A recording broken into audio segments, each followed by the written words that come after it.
Action figure reboots. Sponsored by Pearson Art.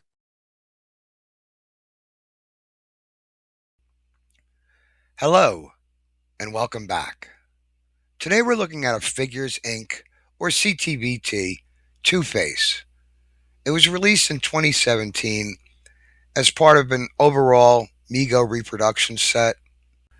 There's a lot of them, too many to list, so I'll leave a link in the description to the website.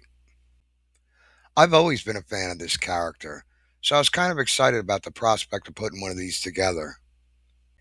He made his first appearance in Detective Comics number 66 in 1942. His name was Harvey Kent, which was later changed to Harvey Dent, so as not to be confused with Clark Kent.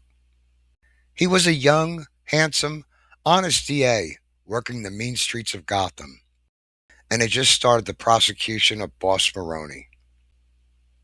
He was able to prove his case against Boss Maroney because he had Boss Maroney's lucky piece, a two-headed silver dollar, with his fingerprints on it as well, which angered Boss Maroney, who then proceeded to throw acid in Harvey Kent's face.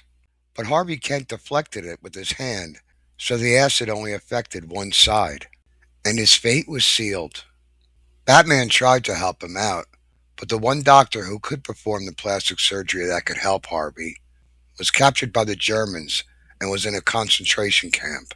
One thing Harvey did have from that fateful day was Boss Maroney's lucky two-headed silver dollar. And as he looked at it, he saw that it was like him at one time, two good sides, but now one side needed to be scarred like him. And thus, Two-Face was born. And going forward, every decision that he made would be decided by the flip of that coin. If the good side came up, he wouldn't commit a crime. If the bad side came up, he would. And after the crime was committed, he'd flip the coin again. If the bad side came up, he'd keep the swag. If the good side came up, he'd give it away to charity. Pretty deep stuff for a 10-cent comic book. I won't give away the rest of the story, but if you ever get a chance to read it, for what it's worth, I highly recommend it. I'm a little biased because I was weaned on these early Two-Face stories. I love everything about them. The art, the imagery, all that looked great to me, and still does. And I'd like to incorporate some of that into this figure. So with that being said, let's begin. So we'll start with the head. There's a few Two-Face heads in this scale, but I went with this one for a few reasons. First off, I like that the details are a little more subtle. Like the mouth is there, the gritting teeth, the lips. That's a staple for Two-Face, but it's not really overblown, so that's fine. Number two, I like that they didn't include the big eye. A lot of times when you see Two-Face, his scarred side has a really large eye. Now visually, I think that looks great, but it's not very realistic. Two-Face has had a few origins over the decades. So whether it's acid, explosion, fire, any of those things, in any of those scenarios, I think the best you could hope for is a milky eye. Back in the day, depending on the artist, that's kind of what they tried to do, like you see here. So that's what I want to go with. Also, I think when you try to make one eye bigger than the other, it kind of throws off the symmetry of the face. So that's another reason. And as far as that eyebrow is concerned, I don't know what's going on there, but I'm not going to be keeping that. So I'm happy with the mouth and the eye. But what I really like about this sculpt is the hair. A lot of times when you see Two-Face, mostly modern versions, there's always something going on with the hair. It's either white, like this, or it's more purple, like this. Now I guess the circumstances with his hair would depend on what horrible thing had befallen him. But for this figure, I'm going to go with the original origin. And as you can see here, his hair wasn't really affected. When I think of Two-Face, I think of him as a product of his time. And when he was created in the 1940s, a lot of men used a product called Brill Cream. A little dab will do you.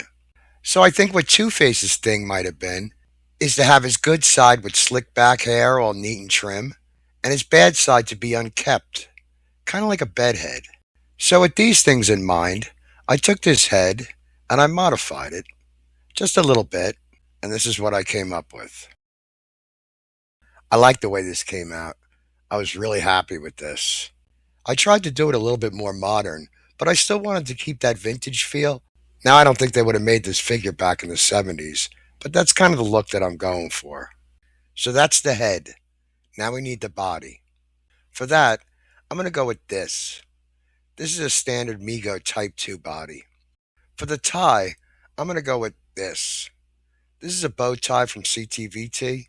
I think the one tie that Two-Face has should always be a bow tie. It doesn't have to be two different colors, but it should always be a bow tie.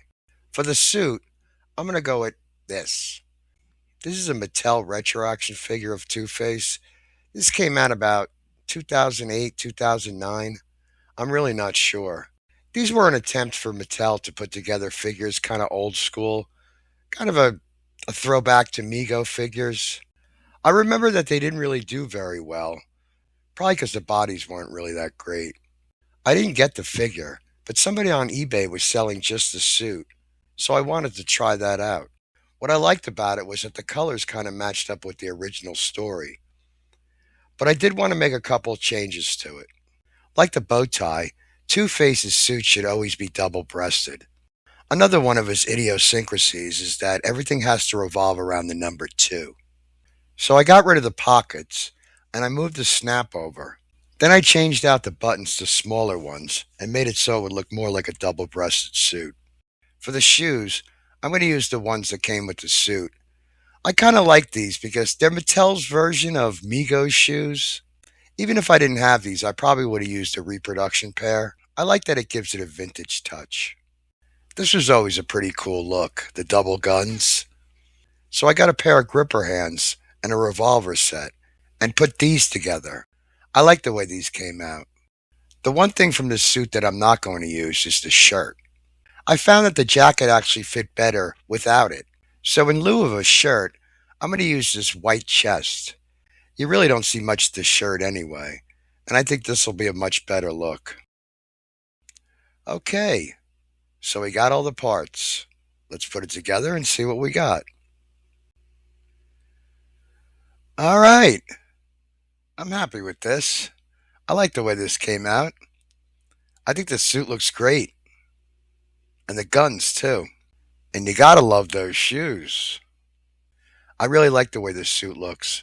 And I think adding a shirt would have been a big mistake. It sits so much better. And like I said earlier, you see so little of it. I don't think it's very important that the shirt be two-toned. That's more of a modern thing. I will say, as a kid, I did used to wonder where he got his suits from. But I guess if you're Two-Face and you want a suit made and you want it a certain way, who's going to tell you no? Especially if he pulls that coin out. But all kidding aside, suits are kind of tough in this scale. They're even tough to get right in 12-inch scale. So the fact that the suit looks as good as it does makes me very happy. But what I'm really happy with is this head. I really like the way it came out. The hair, the milky eye, the face. I tried to make it look more like a burn.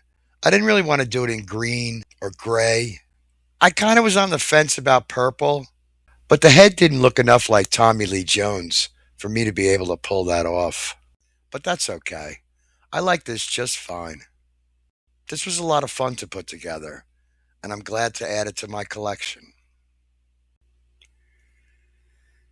So I guess that about wraps it up for this episode. If you enjoyed this video, hit the like button, subscribe, share, comment. I'd love to hear from you. And until next time, ladies and gentlemen, always remember and never forget, think outside the box.